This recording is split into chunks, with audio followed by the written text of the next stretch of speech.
Hay, pahinga muna tayo sa pagpapakilig. Ang dami na kasing langgam sa bahay namin, bawat sulok meron na ata.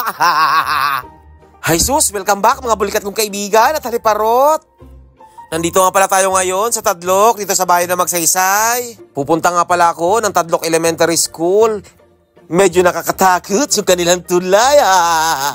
Grabe tingnan nyo. Medyo butas lang siya. Diba? Ingat-ingat lang po tayo pag tumatawid dito.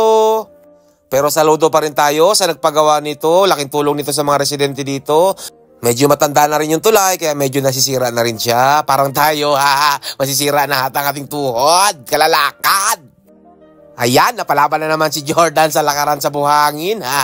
Pupunta tayo doon sa kanilang school. Diba? May semento rin sila dito. Tingnan nyo, mahaba din, diba? At yan, wow, nandito na tayo sa kanilang school, sa Tadlok Elementary School.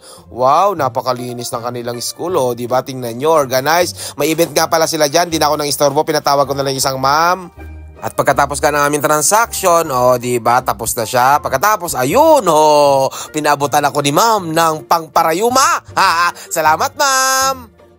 At nang pauwi na nga ako, may nakita ko dito, tambalang kung tawagin daw sa kanila. Ano pang ginagawa mo? Follow mo na ako malayo na itong narating ko.